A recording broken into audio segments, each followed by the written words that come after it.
जी Nepal HD television अब तपाईं सँगसँगै।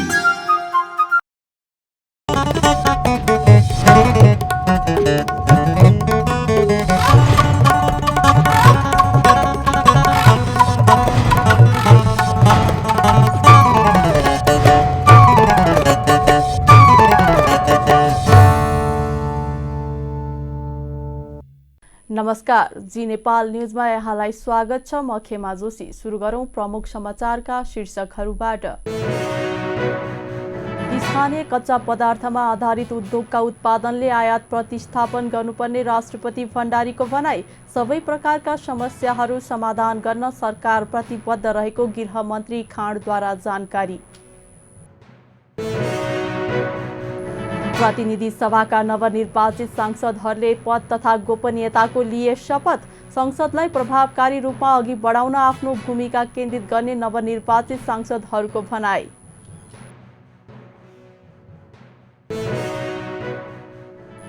नेपाल बार एसोसिएसनले आज 67औं स्थापना दिवस मनायो। लोकतन्त्र र मानव अधिकारको रक्षाका लागि बार प्रतिबद्ध रहेको धारणा।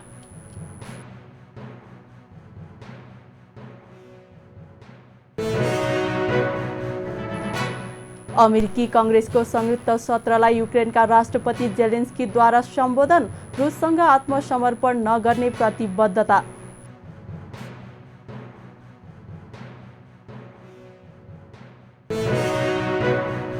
र स्पेनको क्याथेरेन्यो फुटबल क्लब मैत्रीपूर्ण खेलका लागि नेपाल आउने। फुटबलको विकास तथा पर्यटन प्रवर्धनमा सहयोग पुर्याउने लक्ष्यसहित खेलको आयोजना गरिएको जानकारी। अब समाचार विस्तारमा। राष्ट्रपति विद्यादेवी भण्डारीले स्थानीय कच्चा पदार्थमा आधारित उद्योगका उत्पादनले आयात प्रतिस्थापन गर्नुपर्ने बताउनु भएको छ। रूपन्देही उद्योग संघले आयोजना गरेको 15औं राष्ट्रिय औद्योगिक प्रदर्शनी कृषि प्रविधि तथा पर्यटन महोत्सवको बिहिबार बुटवलमा उद्घाटन गर्दै राष्ट्रपति भण्डारीले मुलुकको व्यापार घाटा बढिरहेको र विदेशी संस्कृतिमा गिरावट आउन नदिन आयात प्रतिस्थापन गर्ने वस्तुको उत्पादन गर्नुपर्ने बताउनु भएको हो। जडीबुटी जन्य एवं वन पैदावारमा आधारित उद्योग स्थापनातर्फ केन्द्रित हुन र निर्यात बढाउने दिशामा लाग्न उहाँले सम्बन्धित निकायको ध्यानाकर्षण गराउनुभयो। उहाँले अर्थतन्त्रको चुनौतीहरूबाट पार पाउन स्वावलम्बी राष्ट्र अर्थतन्त्रको विकासलाई मूलभूत उद्देश्य बनाउनु पर्ने बताउनुभयो।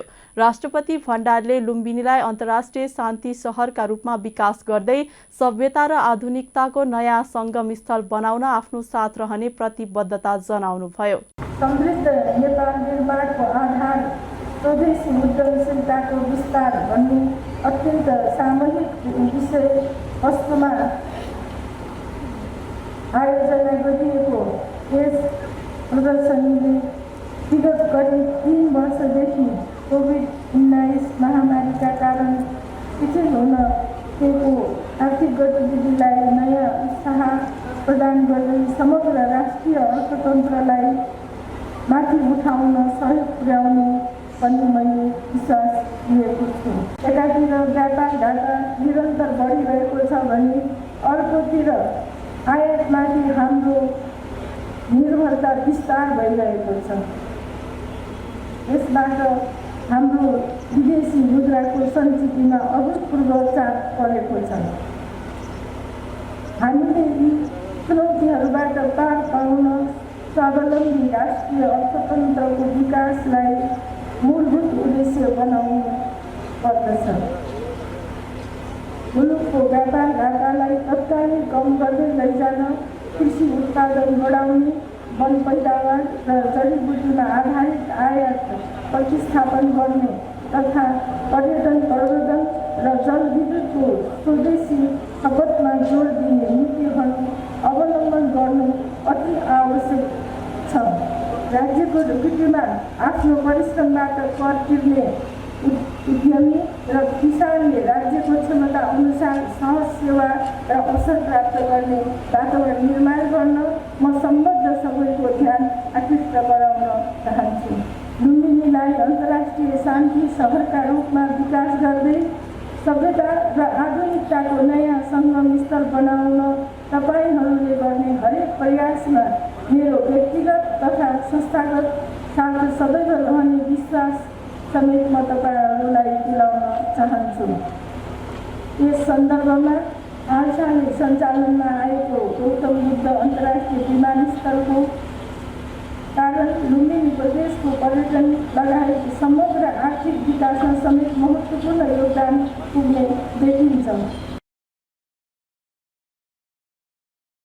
त्यस्तै गृहमन्त्री बालकृष्ण खाँडले निजी क्षेत्रको समस्या सरकारको समस्या भएको भन्दै सबै प्रकारका समस्याहरू समाधान गर्न सरकार प्रतिबद्ध रहेको बताउनुभयो।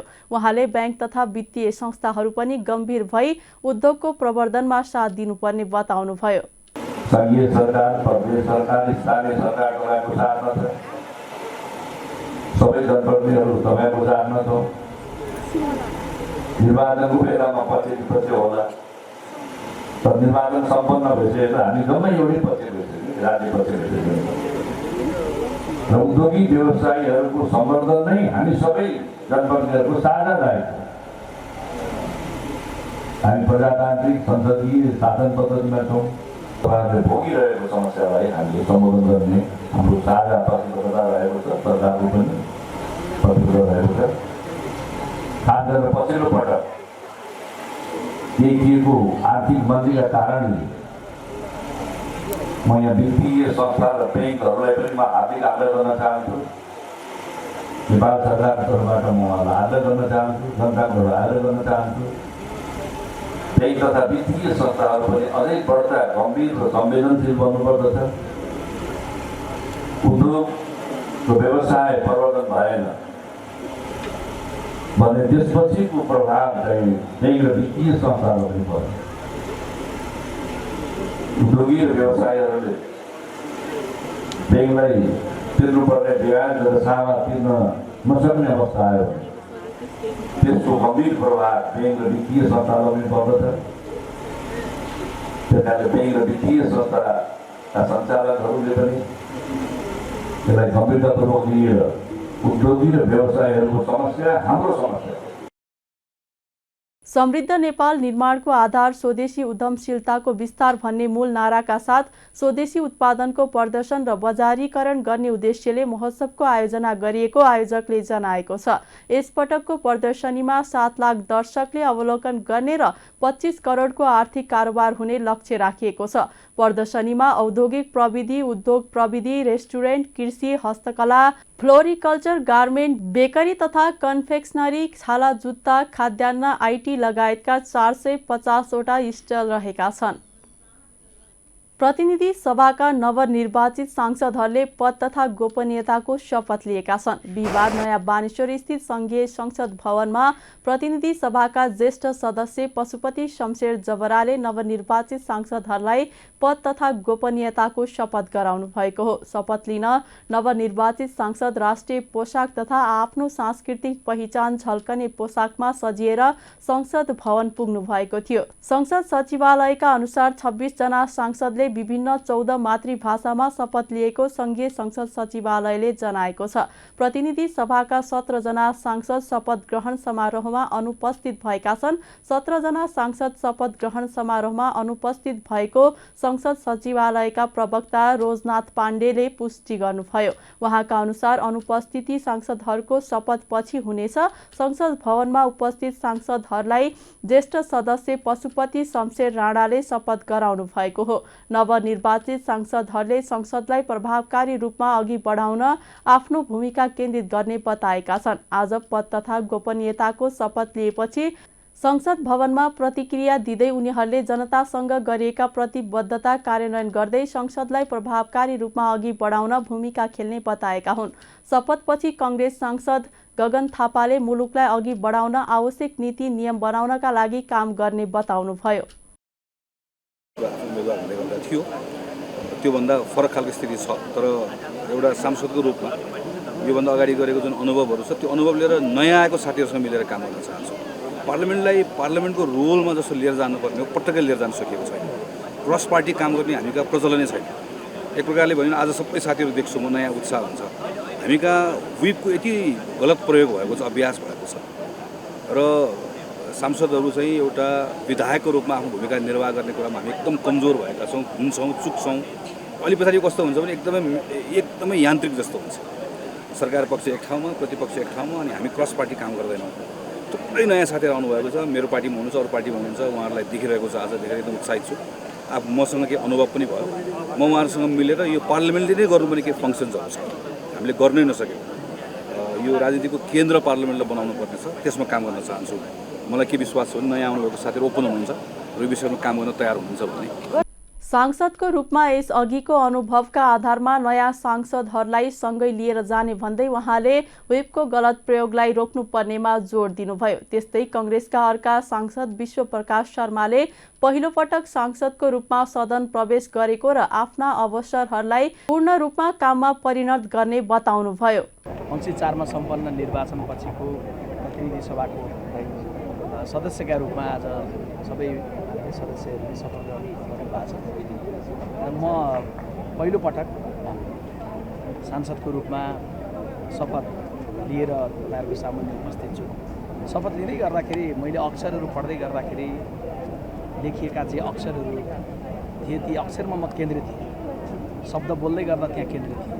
तर मेरो मस्तिष्कमा चाहिँ आजको दिन अथवा यो लोकतान्त्रिक पद्धति ल्याउन योगदान गरेका शहीदहरू म सम्झिरहेको थिएँ। मलाई बडा भावुकता फिल भइरहेको थियो। हामी कति शपथका अक्षरहरू पढ्दै गर्दाखेरि ती अक्षरमा भावनालाई कार्यान्वयन गर्न कति धेरै जिम्मेवार बन्न सक्नुपर्दछ, कति धेरै गम्भीर बन्न सक्नुपर्दछ, कति धेरै इमान्दार बन्न सक्नुपर्दछ भन्ने भावुकता चाहिँ मलाई आइरहेको थियो। मैले सँगै काम गरेका साथीहरूको शहादतलाई पनि सम्झेँ, मेहनत गरेर खटेर देशभरिबाट लोकतन्त्र स्थापित गर्न लाग्नुभएका व्यक्तित्वहरूलाई पनि सम्झेँ। मलाई जन्म दिने मेरो स्वर्गीय आमा स्वर्गीय बाबालाई पनि अहिले सम्झेँ। अघि एकजना साथीले भन्दै हुन्थ्यो जन्मदिन भनेर अमृतजीले, जन्मदिनकै सेरोफेरोमा मैले चाहिँ एउटा राजनीतिक रूपमा एउटा जन्म अनुभूति गरेको संसदमा उभिँदै गर्दाखेरि मैले त्यो महसुस गरेँ र त्यो महसुस गर्दै गर्दाखेरि चाहिँ मैले एउटा जिम्मेवारीपूर्वक मैले मतदाताको बिचमा जे भनेको थिएँ कि म निर्वाचित भएर गएपछि सबै कुरा गर्छु भन्दिनँ, तर म जे गर्छु इमान्दारितापूर्वक गर्छु भनेको थिएँ र मैले इमान्दारितापूर्वक मैले कार्य। त्यस्तै माओवादी केन्द्रका सांसद शक्ति बस्नेतले बदलिएको नयाँ परिस्थितिमा नयाँ जिम्मेवारीको रूपमा जनताको आकांक्षालाई पूरा गर्ने धारणा राख्नुभयो। भइराखेको छ।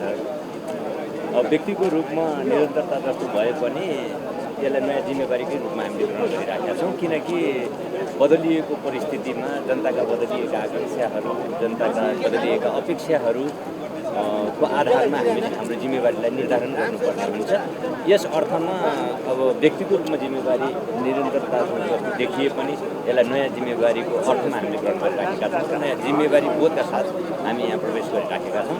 अब जहाँसम्म हाम्रा एजेन्डा भनेका आजका मुलुकका एजेन्डा अहिले संघीय लोकतान्त्रिक गणतन्त्रलाई अझ सुदृढ गर्नुपर्ने आजको आवश्यकता छ। त्यसको निम्ति अब राजनीतिक स्थिरता स्वाभाविक हुनाले एउटा प्राथमिकता बन्न पुग्छ। मुलुकको आर्थिक अवस्थामा सुधार अहिलेको अर्को महत्त्वपूर्ण एजेन्डा बन्न पुगिराखेको छ। अब यो सबै खालका मान्छेलाई मुलुकको आजको अन्तर्राष्ट्रिय राजनीतिको परिदृश्यभित्र नेपालको भूमिका कहाँनिर हुन्छ भन्ने कुराहरू पनि मान्छेको विभिन्न जिज्ञासाहरू छन्। यो स्थितिमा पनि एउटा सन्तुलित र जिम्मेवारीपूर्ण भूमिका निर्वाह गर्नुपर्ने छ नेपालले। यी सबै काम गर्नको लागि सुशासन अपरिहार्य शर्त बन्न पुगिराखेको छ र यी सबै कुरामा नयाँ जनतामा एउटा नयाँ आशा र विश्वासलाई जागृत गरेर जनता स्वयंलाई पनि यो महान अभियानमा सहभागी गराएर सँगसँगै लैजानुपर्ने आजको आवश्यकता लाई ध्यानमा राखेर यही वरिपरि हामीले हाम्रा जिम्मेवारीहरूलाई निर्धारण। त्यस्तै राष्ट्रिय स्वतन्त्र पार्टीका सभापति एवं सांसद रवि लामिछानेले शपथ लिँदै गर्दा जिम्मेवारी बोधको महसुस भएको बताउनुभयो। पहिलो अनुभव एकदम जिम्मेवारी बोध भएको र एकदमै अनौठो अनुभव त भयो, तर एकदम जिम्मेवारी बोध भए जस्तो महसुस भयो। राष्ट्रपतिको सवालमा हामीले वास्तवमा भन्ने भने हाम्रो अवधारणाको राष्ट्रपति त नन पार्टिसन नै हो, राजनीतिभन्दा बाहिर रहेकै हो, तर हामीले त्यसो भनिरहँदा त्यो परिकल्पना एउटा स्वरूपको परिकल्पनाको कुराकानी गर्नुपर्ने हुन्छ। त्यस ढङ्गमा अब एउटा स्वच्छ छवि भएको मान्छे हुनुपर्छ भन्ने हाम्रो धारणा रहि नै आएको हो र अहिले यसबारेमा पनि अब भएका अहिले जति पनि राष्ट्रपतिका लागि दावेदारहरू जुन देखिएका छन् उहाँहरूप्रति हामीले धारणा बनाउन पाइसकेका छैनौँ, सायद अब छलफल। उहाँले राजनीतिभन्दा बाहिरबाट राष्ट्रपति नियुक्त गर्नुपर्ने भएपछि अहिलेको अवस्थामा स्वच्छ छवि भएकालाई राष्ट्रपति बनाउनु पर्ने बताउनुभयो। त्यस्तै राप्रपा सांसद ज्ञानेन्द्र शाहीले संविधानमा लेखिएका जनताका विषयहरूलाई संस्थागत रूपमा कार्यान्वयन गर्न आवाज उठाउने बताउनुभयो। जसरी जनता र नागरिकप्रति जसरी अहिले राज्यबाट जुन दमन भइरहेको छ, अहिले पनि हामीले संविधानमा लेखेका कुरालाई हामीले लागू गर्न सकिरहेछौँ। स्वास्थ्यको कुरा छ, रोजगारीको कुरा छ, शिक्षाका कुराहरू छ। यिनीहरूलाई अब संस्थागत रूपमा नीति बनाएर यसलाई कार्यान्वयन गर्नुपर्छ। कार्यान्वयन गर्नका लागि सदनबाट आवाज अगाडि बढ्छ। त्यस्तै जनमत पार्टीका अध्यक्ष एवं सांसद सीके राउतले सदन र सरकारमा सहभागी भएर मुलुकलाई अघि बढाउने धारणा राख्नुभयो। भन्दै आएका छौँ यहाँ चाहिँ पुगेर शिक्षा, स्वास्थ्य, रोजगारी, किसानको मुद्दालाई सम्बोधन कसरी गर्न सकिन्छ, कसरी अगाडि बढ्नुपर्छ जस्तो लाग्छ। सरकार गठन प्रक्रिया कसरी अगाडि बढ्नुपर्छ, देशको राजनीति कसरी अगाडि बढ्नुपर्छ। सरकार गठन प्रक्रिया आजबाट खास गरी सुरु हुने हो सप्ताहपछि होइन। अब त्यसमा चाहिँ सकारात्मक रूपमा हामी पनि अब समावेश हुने वातावरण तयार हुँदैछ। त्यसमा हामी सकारात्मक पनि छौँ। केन्द्र सरकारमा पुगेरै आफ्नो माग पुरा गरिसक्छौँ र त्यहाँ पुगेर चाहिँ हामी इमान्दारीपूर्वक जनतासँग गरेका। शपथपछि प्रतिनिधि सभाका नवनिर्वाचित सांसदहरूको स्वागत तथा सम्मानमा संघीय संसद सचिवालयले जलपान समारोहको आयोजना गरेको थियो। कानुन व्यवसायीहरूको छाता संगठन नेपाल बार एसोसिएसनले 67औं स्थापना दिवस मनाएको छ।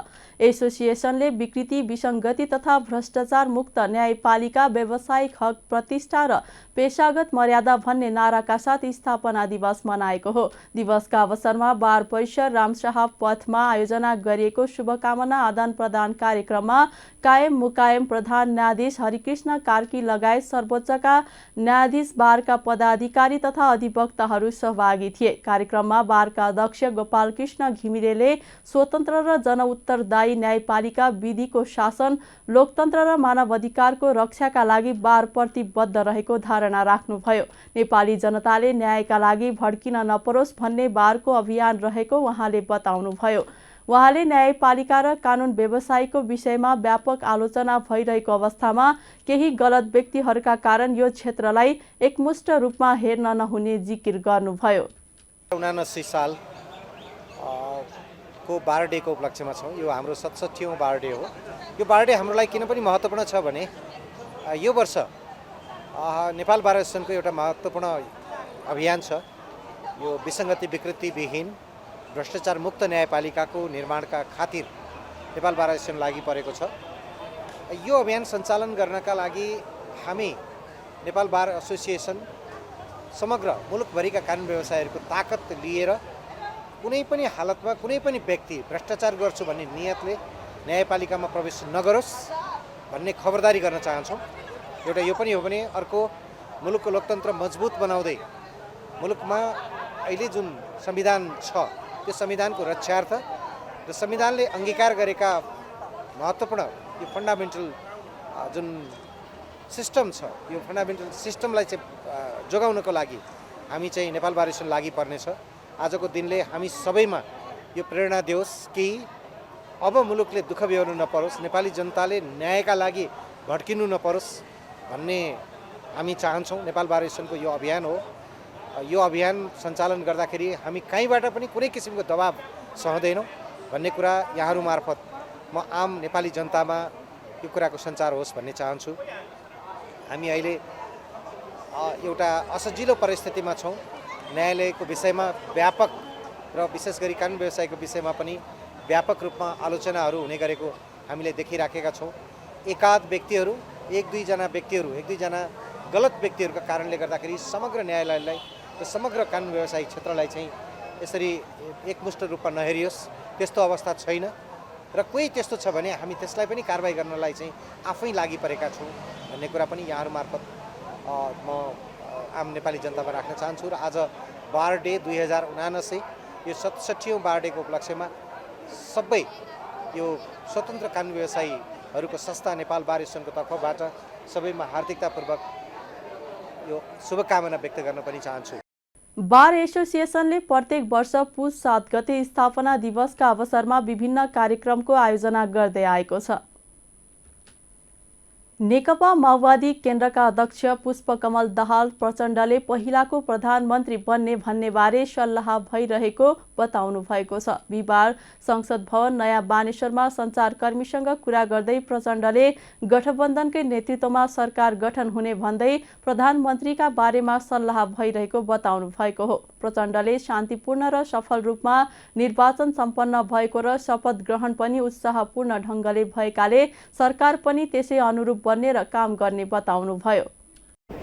सबै प्रक्रिया सहज ढङ्गले अगाडि बढेको छ। निर्वाचन प्रदेश र सङ्घको शान्तिपूर्ण र सफलतापूर्वक सम्पन्न भयो। आज शपथ ग्रहण पनि राम्रोसँग बडो उत्साहको वातावरणमा सम्पन्न भयो। अब सरकार पनि त्यसै गरी बन्छ र काम अगाडि बढ्छ। यही गठबन्धनको बन्छ कि परिवर्तन हुन्छ अध्यक्ष? अब यही गठबन्धनको बन्छ। अनि सुरुमा प्रधानमन्त्री तपाईँ हो कि देउबा? हामी सल्लाह गर्दैछौँ। राष्ट्रपति माधव नेपाल र रामचन्द्र हामी सल्लाह गर्दैछौँ। अरू नसुन्नुहोस्। त्यस्तै कांग्रेस नेता रामचन्द्र पौडेलले शक्ति बाँडफाँडको विषय टुङ्गिनै बाँकी रहेको बताउनुभयो। गठबन्धनको बैठक बसेर सबै कुराको टुङ्गो लगाउने उहाँले बताउनुभयो। पौडेलले अब आफू संसदमा धेरै केन्द्रित हुने जिकिर गर्नुभयो। सरकार गठन प्रक्रिया कसरी अगाडि बढ्छ? प्रधानमन्त्री कसको, राष्ट्रपति कसको? तपाईँ राष्ट्रपतिको दावेदार हो। प्रधानमन्त्री र राष्ट्रपति कांग्रेसले आफूले राख्ने भएको छ। यता राप्रपाका अध्यक्ष राजेन्द्र लिङ्गदेनले ठूला राजनीतिक दलहरू कांग्रेस र एमाले स्थिरताका लागि सरकार बनाओस् भन्ने चाहना रहेको बताउनुभयो। गठबन्धनले नै सरकार बनाए आफूहरू प्रतिपक्षीमा बस्न तयार रहेको भन्दै उहाँले सरकार बन्न नसक्ने अवस्था आएमा र राप्रपाको आवश्यकता परेमा छलफल अघि बढाउने जिकिर गर्नुभयो। अहिले राष्ट्रिय प्रजातन्त्र पार्टीले सरकार निर्माण प्रक्रियामा आफूलाई चाहिँ अगाडि सारेको छैन। अरू ठुला राजनीतिक दलहरू खास गरी कांग्रेस र एमाले मिलेर सरकार बनाओस् भन्ने हाम्रो चाहना छ। स्थिरताको लागि भएन भने पनि अहिलेको गठबन्धनले सरकार बनाओस्, हामी प्रतिपक्षमा बसौँ भन्ने छ। त्यो बन्न सकेन र राष्ट्रिय प्रजातन्त्र पार्टीको पनि भूमिका देखिने भयो र आवश्यकता पर्ने भयो भने हामी त्यसपछि छलफल अगाडि बढ्छौँ। होइन, कांग्रेससँग जानुहुन्छ कि हामीले सरकारमा जाने या समर्थन गर्ने चाहिँ अकारण गर्दैनौँ। केवल सरकार निर्माणको लागि मात्रै समर्थन गर्ने अथवा चाहिँ मन्त्री पदका लागि मात्रै सरकारमा जाने यी दुवै कामहरू हामी गर्दैनौँ। कारणसहित अब सरकार बन्दाखेरि हिजोको अवस्थामा फरक पर्नुपर्छ। सुशासनको दृष्टिकोणले, सेवा प्रवाहका हिसाबले आउने सरकारले फरक ढङ्गको क्रियाकलापहरू गर्नुपर्छ र त्यो शर्तमा मात्रै हामीले समर्थन या चाहिँ सरकारमा सहभागिताको कुरा निर्णय गर्न सक्छौँ। तर अहिले हाम्रो आवश्यकता पर्छ कि पर्दैन अब त्यो कुरा टुङ्गो लगाएर भन्ने कुरै भएन। मैले कांग्रेस र एमाले मिलेर चाहिँ सरकार बनाए राम्रो हुन्थ्यो, स्थिर हुन्थ्यो, 5 वर्ष ढुक्कै हुन्थ्यो, हामी प्रतिपक्षमा बसेर हामी खबरदारी गर्थ्यौँ। हाम्रो चाहिँ चाहना यो त्यो अवस्था भएन भने एउटालाई समर्थन गर्नु पर्ला भने अर्को अगाडि बढ्दो रहेछ हेरेर अनि के कजको लागि सरकार बन्छ, सरकारको प्राथमिकताहरू के हुन्छन् त्यो हेरेर मात्रै। अनि प्रदेशतर्फको सरकार गठनमा के हुन्छ? अहिले हामीले कुनै चासो राखेको छैन, कुनै छलफल प्रारम्भ भएको छैन।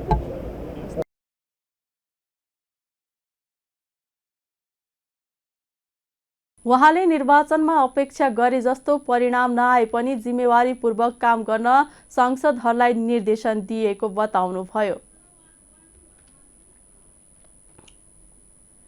नेकपा एकीकृत समाजवादीका अध्यक्ष माधव कुमार नेपालले सरकार गठनका विषयमा नेताहरूबीच कुनै छलफल नभएको बताउनु भएको छ। बिहिबार संसद भवन नयाँ बानेश्वरमा सञ्चारकर्मीसँग कुरा गर्दै अध्यक्ष नेपालले दलहरू नेता चयनका लागि व्यस्त रहेको र आफू पनि बिरामी रहेकाले गठबन्धनमा सरकार गठनका विषयमा कुनै छलफल नै नभएको बताउनु भएको हो। उहाँले छिटै गठबन्धनको बैठक बसेर सरकार गठनका विषयमा छलफल हुने जानकारी दिनुभयो। त्यस्तै राष्ट्रपतिको उम्मेद्वार बन्ने विषयमा सोधिएको प्रश्नमा उहाँले आफूले कल्पनाका आधारमा जवाफ नदिने बताउनुभयो। पद बाँडफाँडका विषयमा 3 नेताहरूबीच छलफल चलाउनु पर्ने उहाँको भनाइ छ। यस विषयमा अहिले हामी नेताहरूको बिचमा कुनै छलफल छैन। हामीले छलफल प्रारम्भ गरेकै छैन। हिजो मात्रै नेपाली कांग्रेसको संसदीय दलको नेताको चयन नेताको चयन भइसकेपछि हामी बस्नुपर्ने एउटा अवस्था थियो। अस्ति नै बस्ने कुरा थियो, म बिरामी परेको हुनाले बस्न सकेन।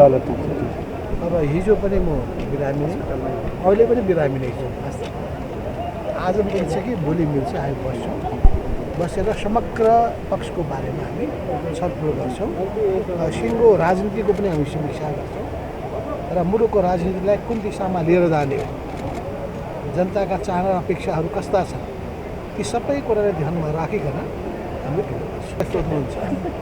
जुन प्रश्नको जवाब दिन निकै अप्ठ्यारो छ, त्यस हुनाले यो कल्पनाको आधारमा त्यतिकै मैले जवाब दिन मिल्दैन।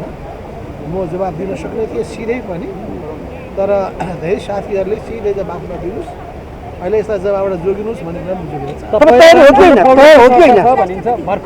तयारी हो कि होइन राष्ट्रपतिको उम्मेदवार बन्न? अर्को नि प्रश्न, नेपाली काङ्ग्रेसले प्रधानमन्त्री र राष्ट्रपति दुवैमा दाबी गर्ने अनौपचारिक निर्णय गरेको छ। यसबारे तपाईँ पक्कै जानकारी हुनुहुन्छ, किनभने हिजो मात्रै प्रधानमन्त्री र माओवादी अध्यक्ष प्रचण्डले तपाईँसँग भेटेर भन्नुभयो भन्ने सुनिन्छ। काङ्ग्रेसलाई दुइटै पद दिन तयार हो कि होइन? हिजो त्यसबारेमा हामीले प्रवेशै गरेका छैनौँ, कुराकानी राष्ट्रपति प्रधानमन्त्री काङ्ग्रेसलाई दिन तयार हुनुहुन्छ। यस सम्बन्धमा अब तीनटा नेताहरूको बिचमा, तीनटा पार्टीहरूको बिचमा हामीले छलफल चलाउनुपर्छ। जे भए पनि पहिलो कुरा के हो भने यो गठबन्धन कायम रहन्छ भनेको तपाईँ म तयार हो कि होइन, अब एकैचोटि कसैले चाहिँ नै त्यतिकै भनिदिएर त भन्न भएन। तपाईँलाई राष्ट्रपति बन्ने मेरो आकाङ्क्षा मात्र भइदिएको भए तपाईँलाई थाहा होला 64 सालमा नै मलाई राष्ट्रपतिको निम्ति प्रस्ताव भइसक्यो। त्यसपछि 2072 सालमा संविधान जारी भइसकेपछि मलाई पार्टीबाट सिङ्गै कमिटीले नै नेताहरूले दबाब दिएर राष्ट्रपतिमा जानका लागि भनेका थिए, तर मैले अस्वीकार गरेको हो र म आफै राष्ट्रपतिमा त्यतिखेर नगएको। उहाँले भने जस्तै त्यतिखेर मैले भनेको थिएँ मेरो उमेर पुगेको छैन, अब पुग्यो अध्यक्ष। त्यस हुनाले अब अहिले यस बारेमा म केही भन्न चाहन्छु। अहिले उमेर पुग्यो पुगेन अध्यक्ष? परिस्थितिको बारेमा विश्लेषण गरेर उमेरको बारेमा पनि चर्चा गरौँला, आवश्यकताको बारेमा चर्चा गरौँला। नेपाली राजनीतिले मेरो भूमिकाको कहाँ अपेक्षा गरेको छ, त्यो भूमिका निर्वाह गर्न पर्छ। उहाँले नेपाली राजनीतिले गरेको आफ्नो भूमिकाको अपेक्षा अनुसार आफू अघि बढ्ने बताउनुभयो।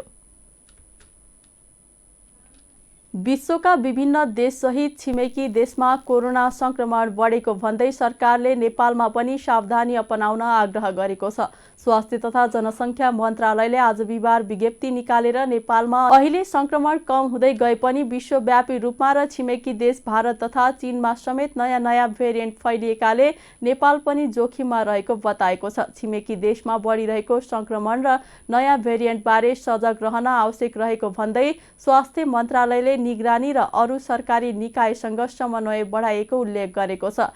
राष्ट्रिय जनस्वास्थ्य प्रयोगशालामा पछिल्लो समय विदेशबाट आएका 48 जना व्यक्तिको नमुना परीक्षण गरिएकोमा भारतमा पुष्टि भएको BF7 भेरिएन्ट नदेखिएको मन्त्रालयले जनाएको छ। फरक स्वरूपमा देखिन थालेको संक्रमणले जोखिम बढाएको भन्दै मन्त्रालयले मास्कको प्रयोग गर्न, भौतिक दूरी कायम राख्न तथा खोप नलगाएको भए लगाउन आग्रह गरेको छ। नेपाल प्रवेश गर्ने सीमा नाकाहरूमा रहेका हेल्थ डेस्कका तथा स्वास्थ्य संस्थाले स्क्रिनिङ, निगरानी, सतर्कता बढाउन तथा आवश्यक तयारीमा रहन पनि मन्त्रालयले आग्रह गरेको छ। क्रिकेटर सन्दीप लामिछानेलाई पूर्वपक्षका लागि थुनामा पठाउने काठमाडौँ जिल्ला अदालतको आदेश विरुद्ध परेको रिटमाथिको सुनवाई स्थगित भएको छ। काठमाडौँ जिल्ला अदालतले जबरजस्ती करणीको अभियोगमाथि सुनवाई गर्दै लामिछानेलाई पूर्वपक्षका लागि थुनामा राख्न आदेश दिएको थियो। उक्त आदेश विरुद्ध उच्च अदालत पाटनमा परेको पुनरावेदनमाथिको बिहिबार हुने भनिएको सुनवाई स्थगित भएको हो। बिहिबार न्यायाधीश द्वय महेन्द्रनाथ उपाध्याय र किरण कुमार पोखरेलको इजलासमा पेशी तोकिएको थियो, तर लामिछानेको कानुन व्यवसायीका तर्फबाट पेशी स्थगित गरिएको हो। अंग्रेजी नयाँ वर्ष 2023 को अवसरमा पुस 13 गतेदेखि 17 गतेसम्म पोखरामा 24औं पोखरा सडक महोत्सव आयोजना हुने भएको छ। Restaurant and bar association of Nepal रेवान पोखराले बिहिबार काठमाडौँमा पत्रकार सम्मेलन गर्दै सडकमै खाउँ, सडकमै नाचौँ, सडकमै रमाउँ भन्ने नाराका साथ 5 दिने महोत्सव आयोजना गर्न लागेको जानकारी गराएको हो। पत्रकार सम्मेलनमा अध्यक्ष नरेश भट्टराईले आन्तरिक तथा बाह्य पर्यटक प्रवर्धनका लागि पोखराको लेकसाइड स्थित 3 किलोमिटर क्षेत्रमा महोत्सव आयोजना गर्न लागेको जानकारी दिनुभयो। त्यस्तै रेवानका केन्द्रीय अध्यक्ष अरनिको राज भण्डारीले निजी क्षेत्रले गरेको सबैभन्दा ठूलो सडक महोत्सव भएकाले यसलाई सफल बनाउन सबै क्षेत्रको महत्त्वपूर्ण भूमिका रहेको बताउनुभयो। उहाँले सरकारले समेत निजी क्षेत्रलाई पर्यटक भित्राउनका लागि प्रोत्साहन गर्नुपर्ने जिकिर गर्नुभयो। होटेल कसरी पाउँ भन्ने यहाँहरूलाई नै अलिकति त्यो सम्बन्धी क्युरियोसिटी भएको छ भन्दाखेरि यो निजी क्षेत्रले एक किसिमको महोत्सव सृजना गर्न सफल भएको छ।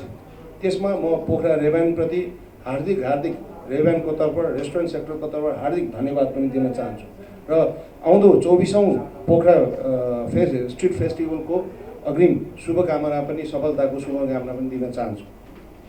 यस्तै गरेर सौराले भ्यालेन्टाइन फेब्रुअरी 14 को दिनमा गर्छ।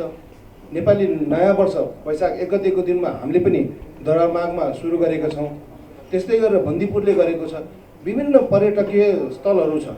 भोलि जनकपुरले एउटा भनौँ न विवाह महोत्सवको त्यसमा गर्न सक्ला भन्दा यस्तो किसिमको माहौललाई नेपाल सरकारले प्रोत्साहन र सपोर्ट गर्न अति जरुरी छ।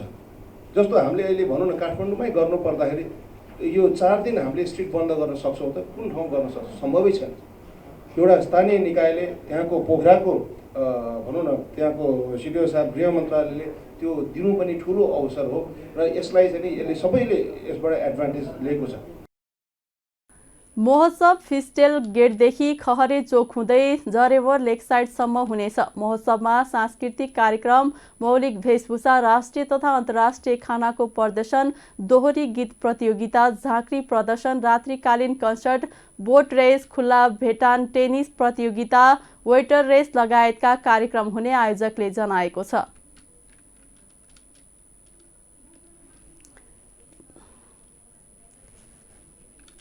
अब अर्थ समाचार। विद्युत उत्पादन बढेसँगै नेपालमा विद्युतीय वस्तुको आयात बढ्न थालेको छ। 456 मेगावाट क्षमताको माथिल्लो तामाकोशी जलविद्युत आयोजनाले उत्पादन थालेसँगै नेपालमा बिजुलीको पर्याप्तता छ। यो वर्ष राष्ट्रिय गौरवको आयोजनामा सूचीकृत उक्त आयोजनाबाट बिजुली उत्पादन सुरु भएपछि भारततर्फ 400 मेगावाटसम्म बिजुली निर्यात हुन थालेको छ। यससँगै नेपालमा समेत विद्युतीय वस्तुको प्रयोग बढ्न थालेको हो।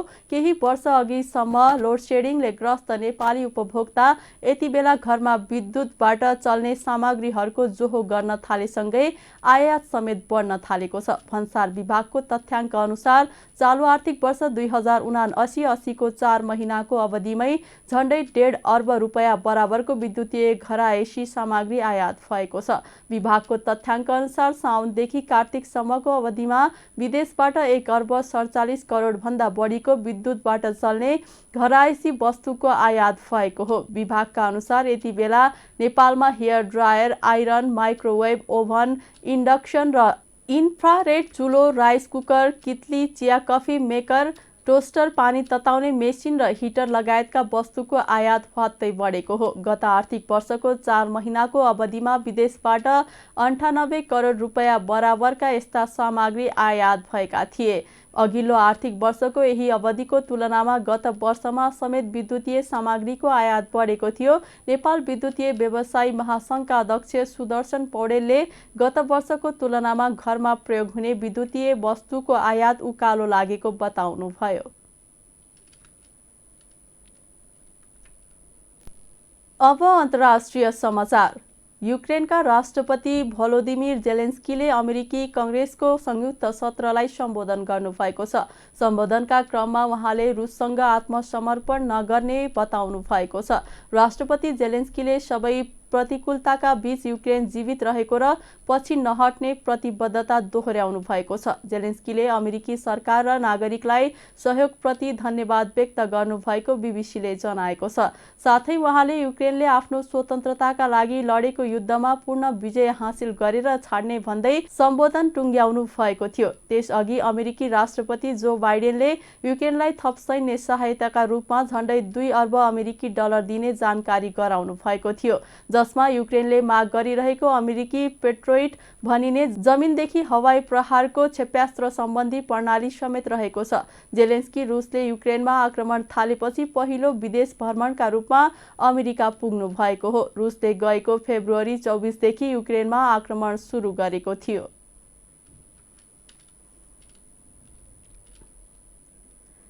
अब खेल समाचार। स्पेनको काथेरेन्यो फुटबल क्लब मैत्रीपूर्ण खेलका लागि नेपाल आउने भएको छ।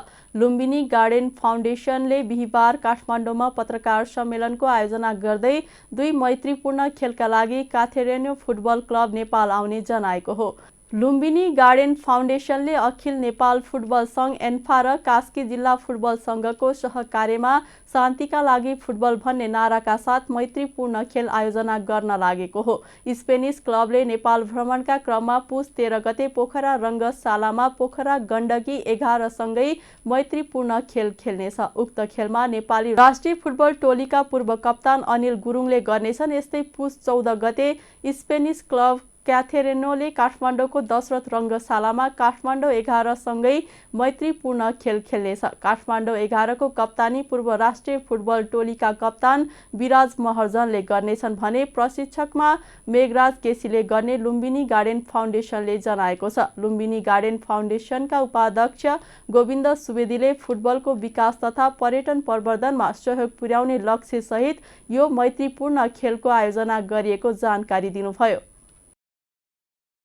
यो हामीले एउटा अवसर प्राप्त गरेको हो र यो अवसरमा हामीले त यहाँ ल्याइदिने, यहाँ चाहिँ यसलाई जोड दिने कुरा, यसलाई सफल बनाउने जिम्मेवारी अघि नै हाम्रो दुईवटा पूर्व क्याप्टन र हाम्रो कोच, अब हाम्रो खेलाडी जुन मित्रहरू हुनुहुन्छ उहाँहरूले अघि नै भनिसक्नुभयो। यसलाई दुईवटा कुराले हेर्ने चाहिँ अब टुरिज्मको कुरा एउटा पार्ट भयो, अर्को कुरा जो व्यक्ति खेल्नको लागि सक्षम भएर तपाईँको ग्राउन्डमा उभिन्छ र उसको साथमा अब टेनिस खेल्ने भए टेनिसको ब्याट होला, अरू केही होला, अथवा फुटबल खेल्नेको फुटबलका सामान बोकेर उसले चाहिँ चौरमा त्यो ग्राउन्डमा उभिँदै गर्दा संसारलाई के सन्देश जान्छ भने यो देशका नागरिक पनि हेल्दी छन् र यो देश पनि हेल्दी छ र यसको शान्ति पनि त्यहाँ छ भन्ने किसिमको सन्देश जान्छ जस्तो मलाई लाग्छ। र यसको महत्त्व दीर्घकालीन रूपमा धेरै राम्रो छ। यो अलि हतार भयो। अब हामीले पनि उहाँसँग छलफल गर्नुभयो, महासचिव अस्ति भर्खर आउनुभएको हाम्रो प्रेसिडेन्ट उहाँ अहिले हिजो मात्रै त्यहाँ हाम्रो ठुलो पत्रकार सम्मेलन त्यहाँको स्पेनिस मिडिया सहित त्यहाँको मुख्यमन्त्री फेडरेसनको उपाध्यक्षज्यू सायद महामहिम राजमन्त्री त्यहाँ उपस्थित हुनुभयो कि हुनु भएन, सक्नु भएन, तर उहाँको पुरै साथ छ, नेपाल सरकारको पनि हामीलाई साथ छ। अब यान्फासँग हाम्रो धेरै चरणमा हाम्रो कुराकानी भयो। यो हातेमालो आउने कुरा हो, हामी यान्फासँग हातेमालोमै छौँ। उहाँहरूले एकदमै हामीलाई हेर्दाखेरि राम्रै एकदमै सहयोगकै कुराहरू हामीलाई गर्नुभएको छ र हामीलाई केही कुराहरू हामीसँग एग्रिमेन्ट पनि भएको छ र भविष्यमा त्यहाँको फेडरेसनको उपाध्यक्ष यो आउँदै गर्दा खेलाडीको त एउटा सम्पर्क हुने नै भयो। जस्तै अनिलजी, हाम्रो चाहिँ महर्जनजी, उहाँहरू चाहिँ अब उहाँहरूसँग भेटेर भोलि एकाडेमीमा पनि एउटा सम्झौता हुनसक्छ र त्यहाँको फेडरेसन र यहाँको एन्फाको पनि हामीले यसलाई चाहिँ सम्बन्ध विस्तारको लागि हामीले पहल गरिरहेका छौँ र धेरै यसको चाहिँ पोजिटिभ रिजल्ट पनि आउने होला हामी देख्दैछौँ। किन भन्दा हामीले धेरैजनामा उहाँ बाटो गरिरहेका छौँ। त्यसमा चाहिँ सबै कुरा यो राम्रोको लागि सकारात्मक सोचले गरिएको यो कर्म हो र मान्छेले चाहिँ तपाईँको जब कर्मले प्रमाणित गर्छ त्यसले कर्ममा ठुलो तपाईँको विश्वास पनि गर्छ र अलिकति प्राउड पनि फिल गर्छ र हामी कर्ममा विश्वास गर्छौँ। बाहिर बसियो धेरै वर्ष, तपाईँको लगभग 27 वर्ष बाहिरै, अहिले पनि म बाहिरै छु तर कामले अहिले नेपाल छु, तर हामी कर्मले प्रमाणित गर्ने पक्षमा छौँ र कर्मले यहाँहरूको अगाडि आज जे कुरा बोलिएको छ त्यो भोलि हजुरहरूले विस्तार सबै कुरा परिणामले पनि यहाँहरूले जानकारी पाउनुहुनेछ। मैत्रीपूर्ण खेल आगामी वर्षहरूमा पनि निरन्तरता दिने र नेपालबाट सुरु भएको अभियान आगामी दिनमा चीन, म्यानमार, थाइल्यान्ड, भियतनाम, थाइल्यान्ड लगायत देशमा पनि आयोजना गरिने फाउन्डेसनले जनाएको छ। खेल समाचारसँगै हामी जी नेपाल न्युजको अन्त्यमा आइसकेका छौँ। जाँदा जाँदै प्रमुख समाचारका शीर्षकहरू पुनः एकपटक। स्थानीय कच्चा पदार्थमा आधारित उद्योगका उत्पादनले आयात प्रतिस्थापन गर्नुपर्ने राष्ट्रपति भण्डारीको भनाई। सबै प्रकारका समस्याहरू समाधान गर्न सरकार प्रतिबद्ध रहेको गृहमन्त्री खाँडद्वारा जानकारी। प्रतिनिधि सभाका नवनिर्वाचित सांसदहरूले पद तथा गोपनीयताको लिए शपथ। संसदलाई प्रभावकारी रूपमा अघि बढाउन आफ्नो भूमिका केन्द्रित गर्ने नवनिर्वाचित सांसदहरूको भनाई।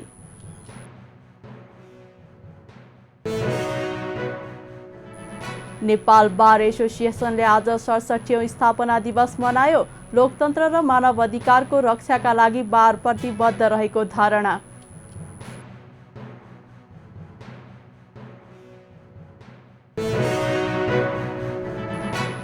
अमेरिकी कांग्रेसको संयुक्त सत्रलाई युक्रेनका राष्ट्रपति जेलेन्स्कीद्वारा सम्बोधन। रुससँग आत्मसमर्पण नगर्ने प्रतिबद्धता।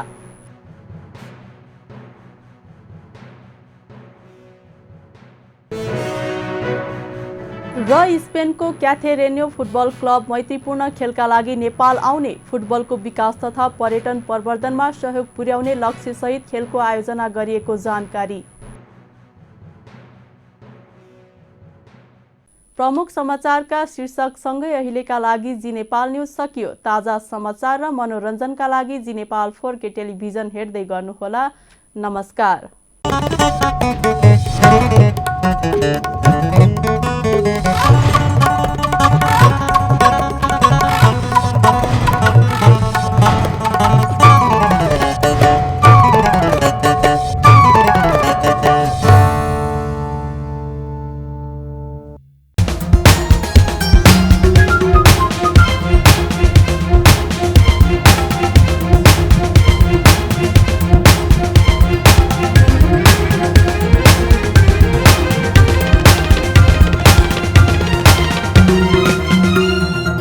जी नेपाल HD टेलिभिजन अब तपाईं सँगसँगै